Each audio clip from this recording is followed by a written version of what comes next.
Breaking news, Dave Filoni has been promoted to the CCO, Chief Creative Officer of Lucasfilm. He will now more directly work with Kathleen Kennedy to oversee the next generation of Star Wars shows and movies. Now, this position Dave Filoni now has at Lucasfilm oversees the creative aspects of the company, shaping the vision for projects like Star Wars and other franchises.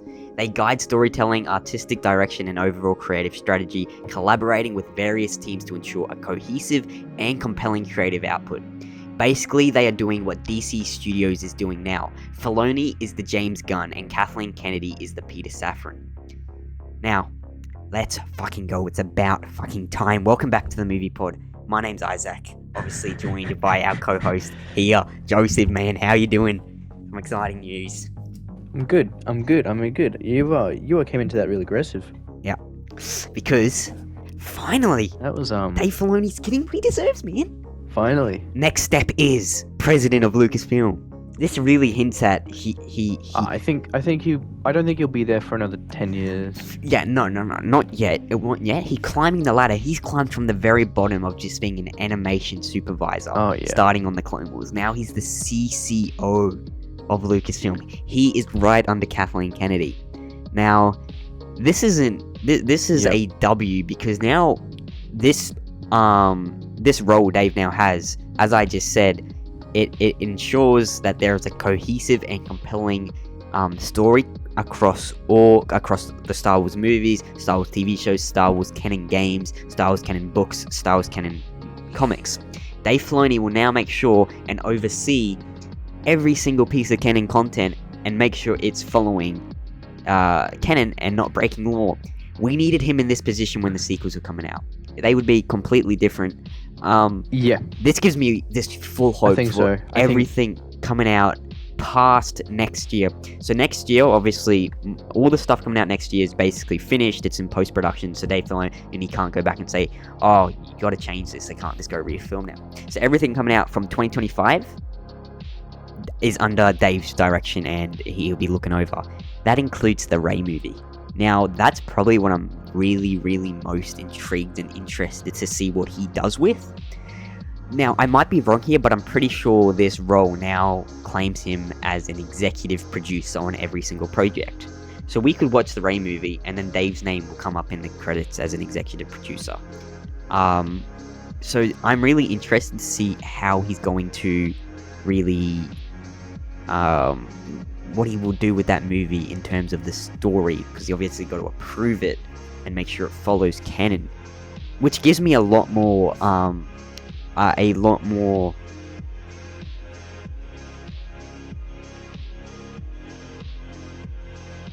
can't find words. A lot more hope.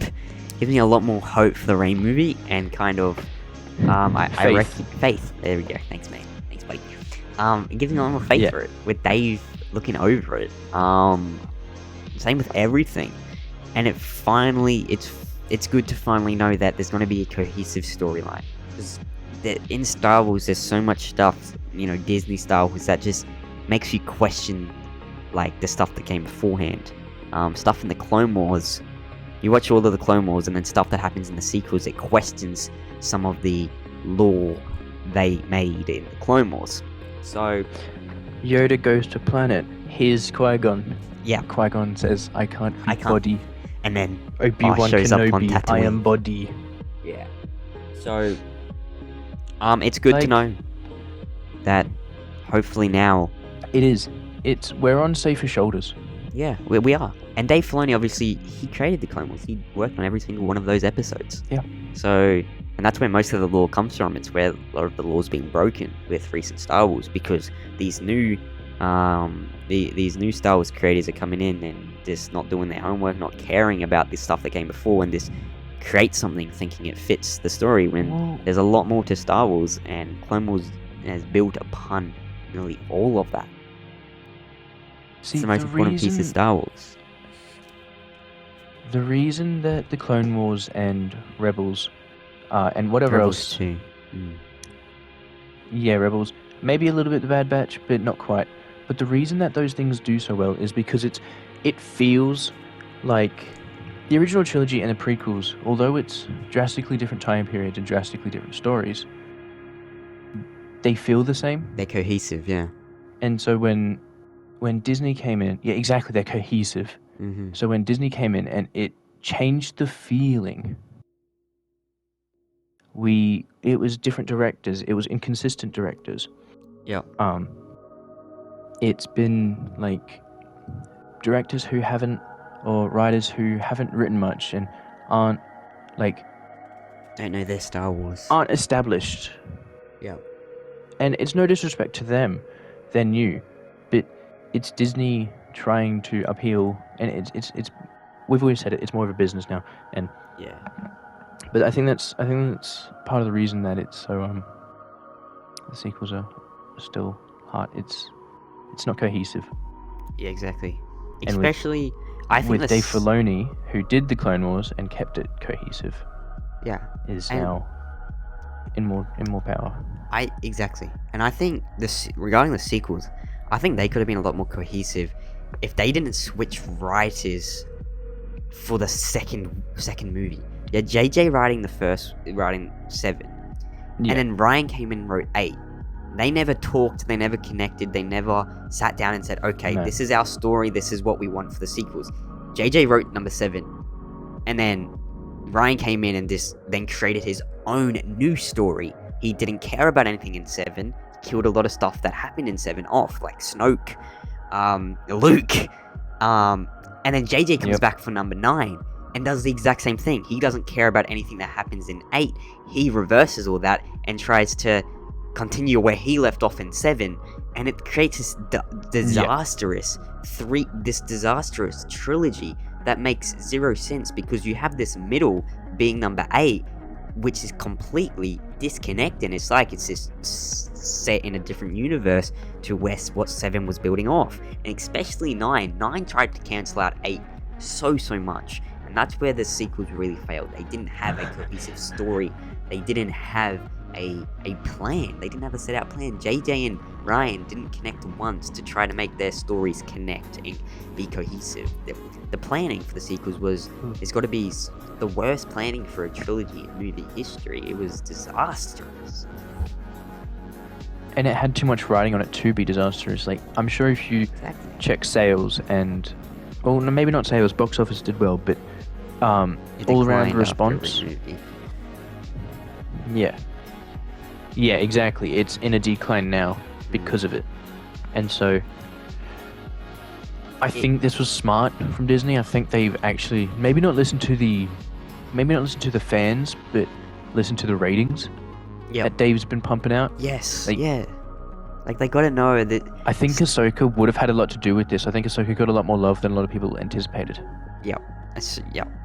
And, I hope Disney to see, like, the stuff Dave is creating is the stuff that is majority loved by the fans. Sure, you have those one or two people on social media, those keyboard warriors that hate on this guy, but the majority of fans love the stuff that Dave's making. You put it down. You got the Clone Wars, the original where Dave started. You got Rebels. It builds off the lore.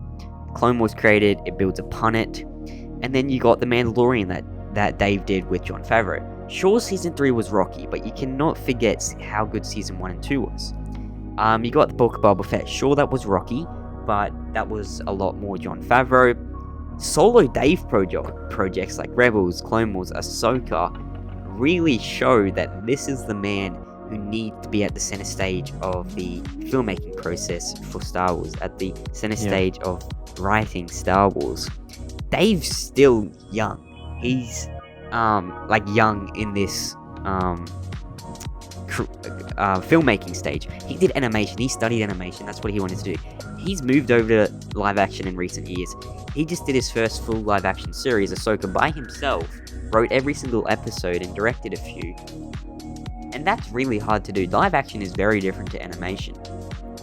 And Dave is going to keep on improving. What was the in his outright score for Ahsoka? Ahsoka on what? Rotten Tomatoes? Sure.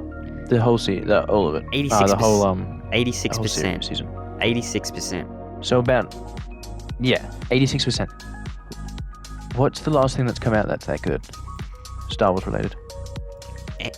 Andor, but Andor. Andor's a different story. Excuse that. Andor was for snobby film students who just want perfection. I like You're a Andor. snobby film student. I know, but I like Andor for its way, how it was made, and its perfection, the storytelling, the writing. As a Star Wars show, that thing absolutely sucks. It's a Well, what good else, TV then? show. And before that, you got Mando season 3, None which of the is last in the movies. 40s. You got last season. It was Mandalorian season 2, which was Dave and John. The last thing Yep. that was this good So, in terms of fan ratings and just overall being good in Star Wars was Mandalorian season 2, which And was Dave. if you look at all the episodes, especially individual episodes that Dave does on, say, Mandalorian, his episodes, or on Ahsoka, his episodes, they're always going to be higher. Yep, they are. It's a step in the right direction for Disney, and it's a step for the fans. Dave wrote every episode of Ahsoka. He directed 2 episodes of Ahsoka. Wrote every single one. His episode where he directed part 5, Shadow Warrior, where Hayden was in it. Yeah. Anakin, the flashbacks. That's one of the highest rated TV episodes of 2023. And Star Wars doesn't get those records much anymore. They usually don't get the top of things anymore. Not of late. They really don't. So for something Dave did, again, that's even more proof that he needs to be at center stage. Because Star Wars really doesn't get big awards like that, being at the top of best rated episodes and stuff. And so it's really good to see that an episode Dave did is one of the highest rated TV episodes of 2023. It's got a 9.1 out of 10 on IMDb. It was a fantastic episode. I think this is perfect for Disney to bring in him here. It does open up spots for them to fill. Yeah. Because Dave's going to be taking on a bigger role, so that they're going to have to push people up. Maybe Rick gets a promotion. Rick Famuyiwa, yeah. And I think that Dave's also going to have a big say on who gets what in the business, if he doesn't think somebody's fit for the job. Yes. He'll say, yeah, nah. He has a lot more sway in that now. Yep. And I think that's also important because It is. he's built too much for this company for them to let somebody else ruin it. Yep. Exactly. And I think this is just good from Disney. It's Let's just hope. it's also a good fan base. Filoni has such a big fan base, and doing this is also marketing ploy. So it makes people be like, "Oh, I like Dave Filoni. He's more in charge now." I want to watch good more business, now. and it's also good marketing. Yep. And let's just really hope this isn't too late. This isn't too late of a promotion.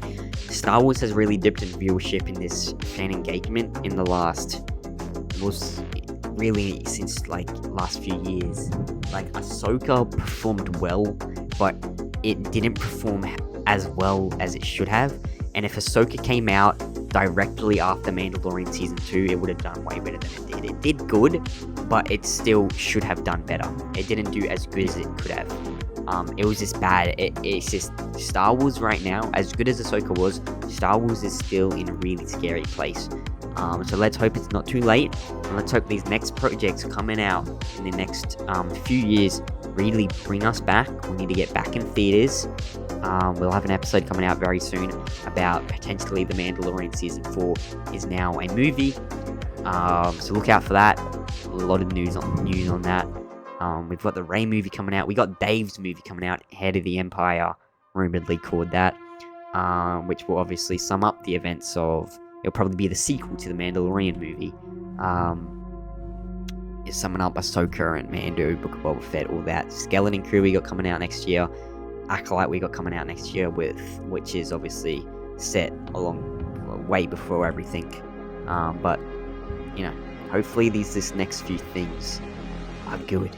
they need to just start getting back to good. We can't have a good thing like Ahsoka and then go back to something that is not good. We can't have good, bad, good, bad, good, bad. It's not gonna...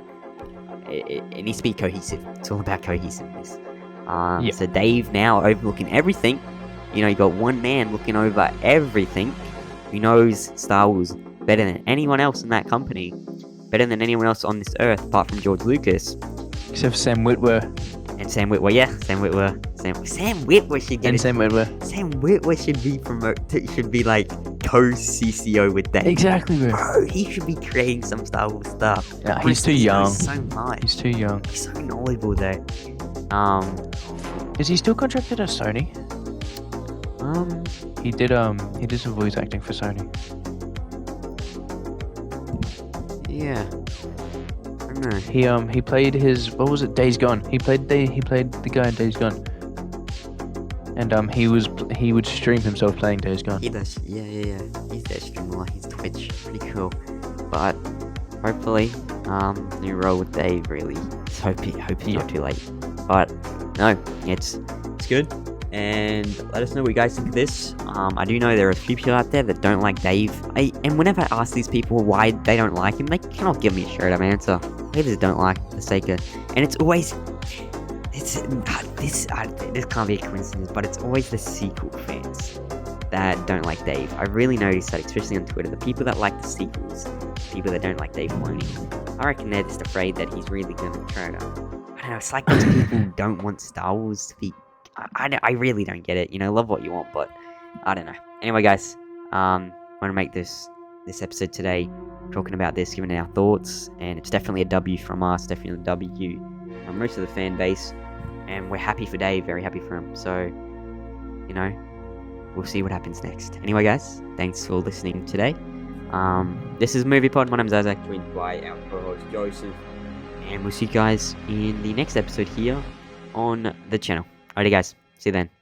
Bye-bye. Bye.